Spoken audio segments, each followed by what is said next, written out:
Good morning, students. Welcome back to the new session of learning in your accountancy class with me, your Neha ma'am. Today we are going to start a new chapter from volume 1 of accountancy, that is chapter number 7, that is dissolution of a partnership firm. Okay, so please pay attention and try to be regular in watching video. Okay, so first we will discuss about dissolution of partnership. There are two terms related in this chapter. इस chapter को पढ़ने से पहले आपको दो terms मिलेंगे. The first is dissolution of partnership and second is dissolution of partnership form या फिर dissolution of form. These two things are totally different. Okay, so let's understand the meaning of both.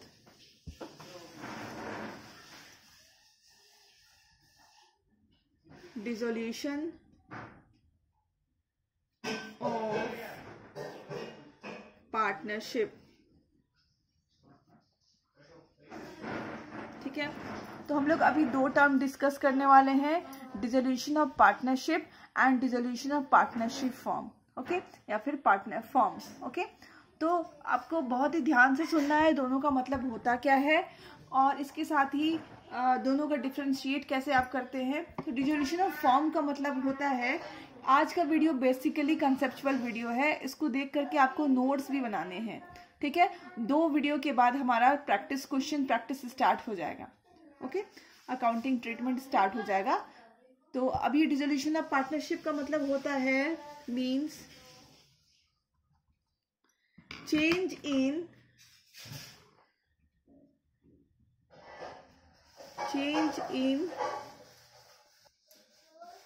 change in relationship among partners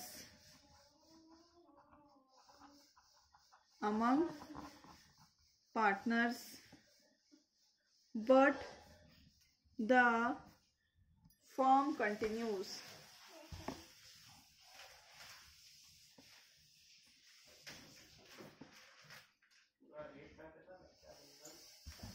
इसका मतलब ये होता है कि जैसे हमारा कोई भी पार्टनर रिटायर कर जाता है या फिर कोई न्यू पार्टनर का एडमिशन होता है या फिर कोई न्यू पार्टनर का डेथ हो जाता है, तब हम लोग डिसोल्यूशन ऑफ पार्टनरशिप उसको बोल सकते हैं. इसका मतलब होता है कि जो एग्जिस्टिंग पार्टनरशिप है वो चेंज हो जाता है. Okay, there is a change in a relationship among partners. Okay, तो रिलेशनशिप मतलब उनका जो प्रॉफिट शेयरिंग रेशियो है 2:2:1 वो बन जाता है 1:1:1 या जो भी बन जाए. ओके, तो यहाँ पे क्या है. ओके, तो ये सारे केसेस जितने भी मैंने आपको कहा, सब में क्या होता है, पार्टनरशिप जो है वो चेंज हो जाता है, न्यू पार्टनरशिप एग्जिस्ट हो जाता है.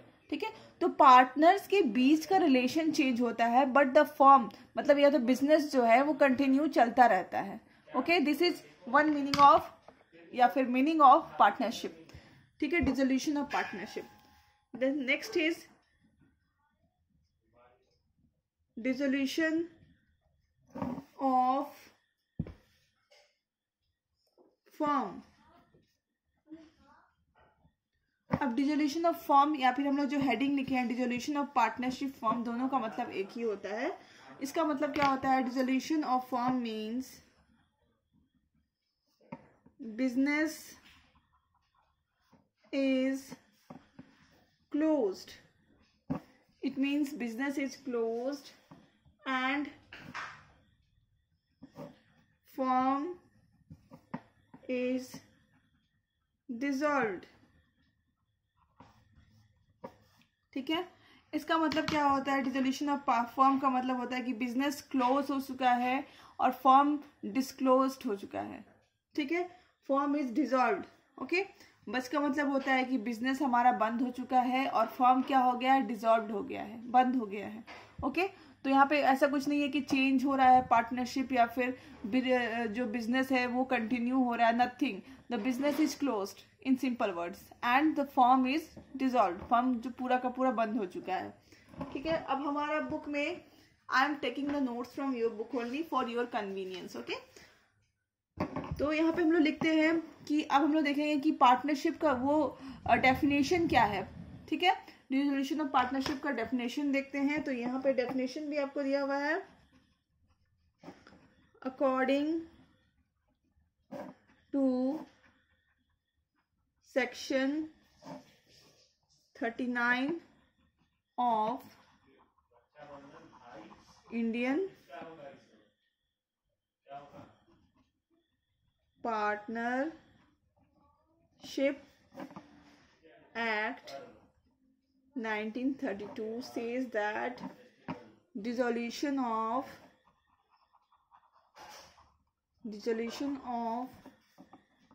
firm means dissolution of partnership among all the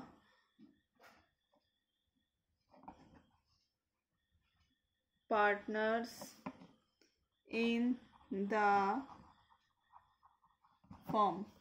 okay, यहाँ क्या कहा गया है कि according to section 39 of Indian partnership act 1932 कहता है कि डिसोल्यूशन ऑफ फर्म का मतलब होता है डिसोल्यूशन ऑफ पार्टनरशिप, मतलब पूरा का पूरा पार्टनरशिप का एंड हो जाना among all the partners in a firm. जितने भी पार्टनर्स है सबके बीच में वो जो है एग्रीमेंट उसका खत्म हो जाना एंड फर्म का क्लोज हो जाना। ओके, अब हमारा नेक्स्ट टॉपिक ऑफ डिस्कशन है modes of dissolution.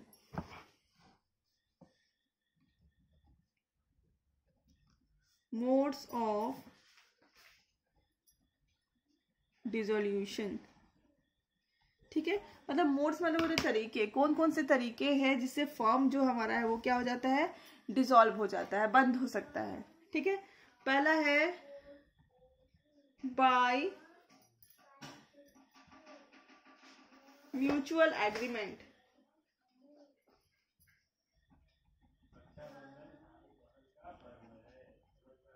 By mutual agreement, ठीक है।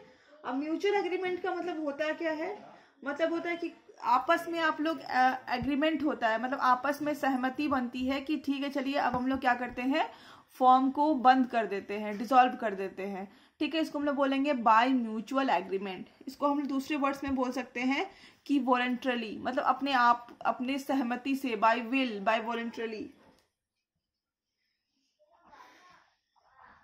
जैसे मान लो एग्जाम्पल देती हूँ कि किसी पर्सन को अगर सरकारी नौकरी लगी हुई है, ठीक है, बट वो रिटायर होना चाहता है, तो जरूरी नहीं है कि वो रिटायर होने के लिए 65 साल का वेट करे, वो वॉलंटरली रिटायरमेंट भी ले सकता है। वो अपने आप को एक लेटर लिख दे और बता दे कि मुझे अब रिटायर लेना है, ठीक है, तो वैसे भी रिटायरमेंट होती है, that is called voluntarily retirement. ठीक है, few persons take such retirements because अगर किसी को कुछ डिसेबिलिटीज आ जाती है या फिर कुछ वो उस जॉब को कंटिन्यू नहीं करना चाहता है कुछ मेडिकल प्रॉब्लम के ग्राउंड में, तब वो क्या करता है, वॉलंटरी रिटायरमेंट ले सकते हैं। Voluntary dissolution. Second is compulsory dissolution.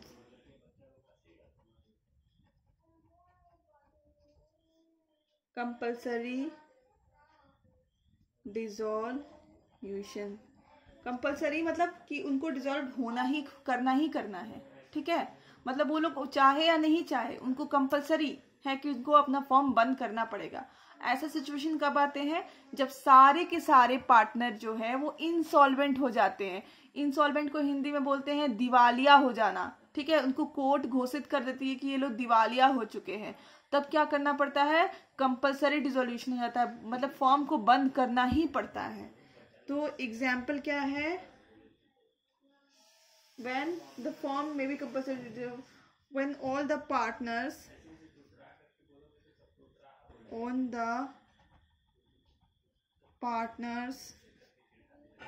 becomes insolvent। Okay, अब हमारा तीसरा केस है, ठीक है, dissolution by court.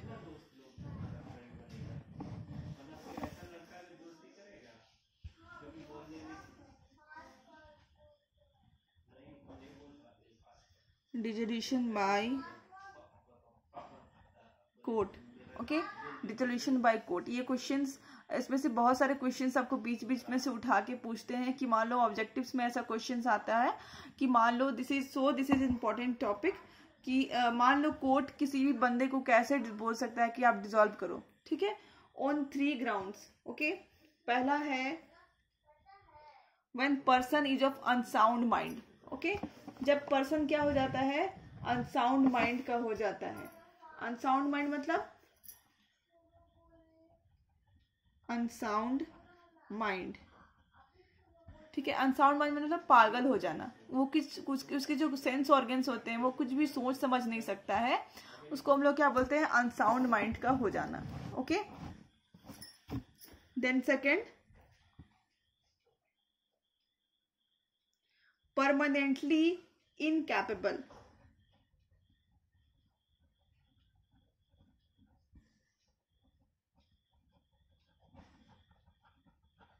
Permanently incapable का मतलब होता है मान लो किसी रोड दुर्घटना में उसकी पूरे की पूरी कमर टूट गई हो, वो चल फिर भी नहीं सकता है, वो बेड पे शिफ्ट हो गया है, या फिर किसी पर्सन को पैरालाइज्ड अटैक आ जाए। पैरालाइज्ड अटैक में भी आपको पता है कि आपका हाथ वाथ भी नहीं हिल सकता है, आप एक जगह लेटे हुए हो, तो this condition is called permanently incapability. Okay, तो ऐसे कंडीशन में भी कोर्ट अलाउ करती है कि आप क्या करो, फॉर्म को बंद कर दो। ओके, देन थर्ड है हमारा कि when person is found, person या फिर पर्सन्स मतलब सारे partners, found guilty of misconduct, guilty of misconduct, ठीक है, मतलब वो लोग किसी कारण से ये पता चल गया है कि वो लोग ने कोई क्राइम करा है, तो भी कोर्ट क्या करती है, उनको डिसॉल्व करने के लिए कह देती है। इसके अलावा भी कोर्ट के साइड से बहुत सारी चीजें जो कोर्ट कहती है, ये देखिए आपके पास है, partnership agreement is breached persistently by a partners और अ पार्टनर। इसका मतलब होता है कि कोई भी पार्टनर या तो सारे पार्टनर मिलकर के क्या कर रहे हैं, पार्टनरशिप एग्रीमेंट को ब्रीच कर रहे हैं, मतलब तोड़ रहे हैं, उसको फॉलो नहीं कर रहे हैं, तो भी कोर्ट क्या कर देती है, बिजनेस को बंद करने की बात कह देती है। Court finds resolution of the firm justified. मान लो कोर्ट ऐसा चाहती है कि फर्म डिसॉल्व हो जाए चाहे कोई भी कारण से, तो भी ये हो सकता है। देन अगर आपका जो फर्म है वो लगातार 10 साल से लॉस करे जा रहा है, तो भी क्या करती है, फर्म बोल देती है कि ठीक है आप उसको क्या करिए, फर्म को अब बंद कर दीजिए, डिसॉल्व कर दीजिए। ओके, नेक्स्ट हमारा फोर्थ है बाय नोटिस। ठीक है, अगर मान लो हमारा पार्टनरशिप एट विल बना हुआ है, एट विल मतलब होता है कि वहां पे रिटायरमेंट की कोई भी डेट नहीं लिखी हुई है, बस एट विल है, मतलब हमको जब रिटायर करने का मन करे, I will give you one notice और notice to the every partner of the firm, मैं उसको नोटिस दूंगी और मैं क्या करूंगी, रिटायरमेंट ले लूंगी। ठीक है, तो यहाँ पे भी वैसा है कि बाय नोटिस और partnership at will, partnership at will बनी हुई है तो पार्टनर्स क्या करेंगे, कहेंगे कि भाई अगर एक पार्टनरशिप एट विल मतलब कि जब इन लोग का मन करे तब वो लोग क्या कर सकते हैं, वहां से रिटायरमेंट या तो फिर फॉर्म को डिसॉल्व कर सकते हैं नोटिस दे करके। ये लोग को क्या करना पड़ेगा, पेपर में एक नोटिस छपवानी पड़ेगी कि एबीसी फॉर्म को हम लोग क्लोज कर रहे हैं, तो ये लोग नोटिस दे करके अपने विल पे पार्टनरशिप को या तो फॉर्म को डिसॉल्व कर सकते हैं। Okay, next is 5 number, happening of any event. ठीक है, हैपनिंग ऑफ एनी इवेंट, इसमें पहला है मान लो हमने ऐसा पार्टनरशिप डीड बना रखा है, ऐसा पार्टनरशिप डीड बना रखा है कि अगर मान लो किसी पर्सन का डेथ हो जाता है, पर्सन मतलब पार्टनर का, किसी पार्टनर का डेथ हो जाता है, तो हम लोग क्या बोल दिए हैं, मतलब ऐसा लिखा हुआ है पार्टनरशिप डीड में, अगर किसी पार्टनर का डेथ हो जाता है तो हम लोग फॉर्म को पूरा का पूरा बंद कर देंगे। ओके, देन लिखा गया है कि अगर कोई पार्टनर का रिटायरमेंट या डेथ जो भी होता है तो हम लोग क्या करेंगे, पार्टनरशिप को या तो फॉर्म को डिसॉल्व कर देंगे। ओके, सेकंड लिखा है completion of venture, completion of venture. इसका मतलब होता है कि मान लो हमने सोचा है हमें एक रोड बनानी है, ठीक है, या फिर समझ लो पुल बनानी है, हमने ब्रिज बनानी है, ठीक है। तो जब तक वो ब्रिज बना रहेगा, हमने 3-4 लोग मिलकर के पार्टनरशिप फॉर्म बनाए और हमें क्या करना था, हमारा क्या था टास्क कि हमें एक ब्रिज बनानी है। तो जब तक हमें ब्रिज नहीं बना रहे तब तक हमारे बीच में पार्टनरशिप है। जैसे हमने ब्रिज बना के कंप्लीट कर लिया, हमारा पार्टनरशिप या फिर बोलो कि जो टास्क हमने ले रखा था साथ में वहीं पे कंप्लीट हो गया। तो ऑन कंप्लीशन ऑफ वेंचर, जो भी काम हमने या तो फिर जो भी बिजनेस उठा रखा है, अगर हमारा वो टारगेट कंप्लीट हो जाता है तो भी हम क्या कर देते हैं, फॉर्म को बंद कर देते हैं, ठीक है। This is called completion of venture. Next is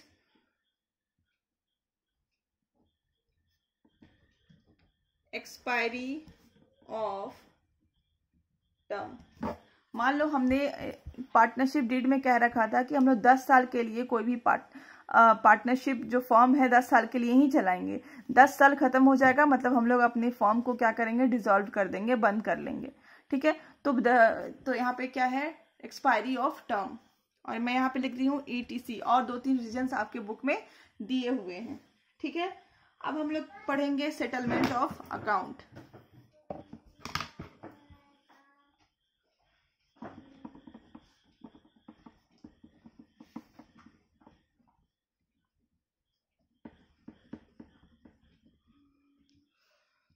settlement of account, तो हमारा नेक्स्ट टॉपिक है इस चैप्टर में, that is settlement of account. This is one of the important topic of this chapter, ठीक है। तो इसमें हम लोग 2 चीज पढ़ने वाले हैं। पहला है section 48, section 48 of Indian partnership act 1932. This is very important, student. You have to read it very well. Okay. Section 48 of Indian Partnership Act 1932 क्या कहता है? पहला ये बात करता है सेटलमेंट ऑफ अकाउंट के बारे में।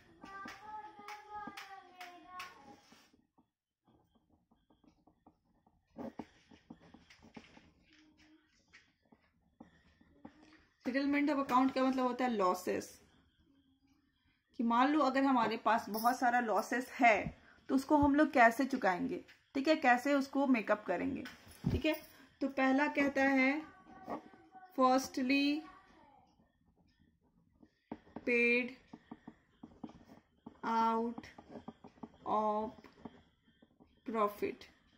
देखिए बात को समझिए, हमारा बिजनेस बंद हो चुका है और हमारे सामने बहुत सारा लॉसेस पड़ा हुआ है, घाटा पड़ा हुआ है, तो उसको आप कैसे चुकता करिएगा, मतलब कैसे उसको भरपाई उसकी कैसे होगी।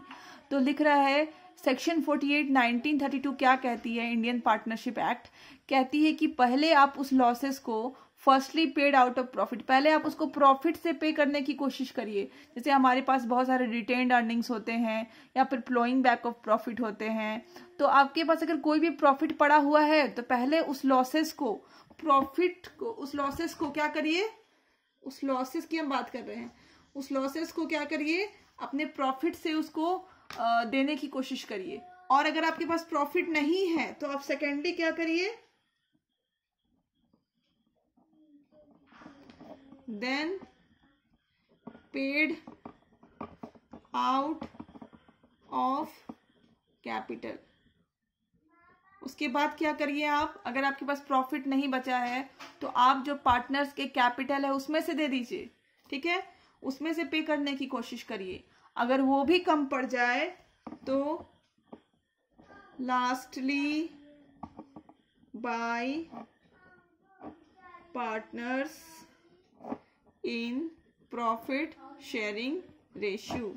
लास्टली बोलिए पार्टनर्स को, जितने भी पार्टनर्स उनको बोलिए घर से पैसा लेकर के आए, चाहे उनको अपनी जेवर बेच करके भी या फिर जमीन बेच करके भी पैसा क्यों ना लाना पड़े, उनको बोलिए कि वो घर से पैसा लेकर के आए और किस रेशियो में दे, प्रॉफिट शेयरिंग रेशियो में इस लॉस को क्या करे, मेकअप करे, इसकी भरपाई करे, ठीक है।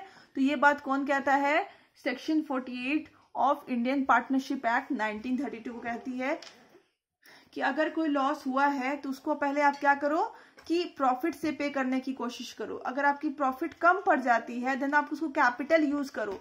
अगर कैपिटल भी कम पड़ जाता है तो आप क्या करो, पार्टनर्स को बोलो कि अपने घर से अपनी जमीन बेचे, अपने जेवर बेचे, जहां भी, मतलब क्योंकि पार्टनर्स का जो लायबिलिटी होता है वो अनलिमिटेड होता है, ठीक है। तो वो लोग अपने घर से जो भी डेफिशिएंसी है उसको ले करके आएंगे और प्रॉफिट शेयरिंग रेशियो में क्या करेंगे, पे करेंगे। ओके, एप्लीकेशन सेकंड में हम लोग डिस्कस करने वाले हैं एप्लीकेशन ऑफ असेट्स। ठीक है, मान लो बिजनेस हमारा बंद हो गया, फिर क्या होता है हमारे साथ कि हमारे पास एक जमीन का टुकड़ा था, बिजनेस का ही था, मतलब हमारा नहीं था, मतलब बिजनेस का, फर्म का था, फर्म्स लैंड। ठीक है, फर्म के पास एक लैंड था, उसको बेचने के बाद हमारे पास आया 1 करोड़। ओके, लैंड की तो वैल्यू होती ही है। तो आप इस असेट्स के जो पैसा जो आपको मिला है 1 करोड़, उसको आप कैसे यूज करोगे उसके बारे में भी सेक्शन 48 में दिया हुआ है। ठीक है, तो सबसे पहले आप क्या करोगे, इससे रियलाइजेशन एक्सपेंस की भरपाई पे करोगे। ओके, जो आपको रियलाइजेशन करने में जितने भी खर्चे आए हैं सबसे पहले आप उसको क्या करोगे, पे बैक करोगे। तो पहले हम लोग लिख रहे हैं रियलाइजेशन एक्सपेंसेस। ठीक है, सेकेंडली आप क्या करोगे, आउटसाइड लायबिलिटी, आउटसाइड लायबिलिटीज को क्या करोगे, पे करोगे।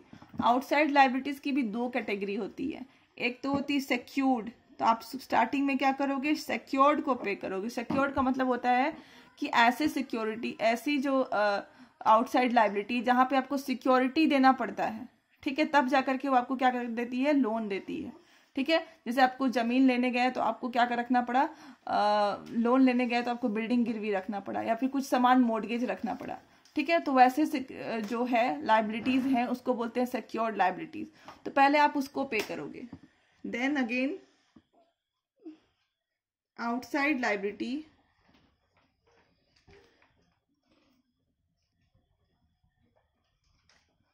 अनसिक्योर्ड। ठीक है, अनसिक्योर्ड वाले को नेक्स्ट में आप पे करोगे। ठीक है, जहां की आपको लोन लेने में कोई भी पैसा नहीं लगा है। ओके, देन आप नेक्स्ट करोगे, किसी पार्टनर से आपने लोन ले रखा है, पार्टनर्स लोन। ठीक है, किसी भी पार्टनर को से अगर आपने लोन ले रखा है तो पहले आप पार्टनर को पे करोगे। ठीक है, देन पार्टनर्स कैपिटल अकाउंट को पे करोगे, मतलब पार्टनर्स को, जितने भी पार्टनर्स हैं आपके, उसके कैपिटल को आप रिटर्न करने की कोशिश करोगे। पार्टनर्स कैपिटल अकाउंट, मतलब जितने भी पार्टनर्स के कैपिटल है उसको आप रिटर्न करने की कोशिश करोगे। एंड लास्टली आप क्या करोगे, अगर कुछ बच जाती है, रेसिड्यू इफ एनी, मैं बस फॉर्मेट है इसलिए लिखा रही हूं क्योंकि इतना भी हम लोग कभी कभी नहीं पे कर पाते हैं, लायबिलिटीज भी नहीं पे कर पाते हैं। ठीक है, पार्टनर्स लोन भी नहीं पे कर पाते हैं, पार्टनर्स कैपिटल भी नहीं पे कर पाते, कभी कभी ऐसा सिचुएशन हो जाता है। तो बचने का तो कोई भी चांसेस नहीं है। ओके, तो ये बात आपको ध्यान में रखनी होगी, but as a format I am writing it out. Okay, तो वीडियो काफी लंबी बन गई है, 25 मिनट्स की ऑलमोस्ट। ठीक है, इसलिए I am ending the video here only. In next video we will discuss section 49। ठीक है, सेक्शन 49 डिस्कस करेंगे और जो अकाउंटिंग ट्रीटमेंट होती है इस चैप्टर में हम लोग उसको आगे लेकर के जाएंगे। ठीक है, till then keep studying, stay home, stay safe and study thoroughly. Thank you.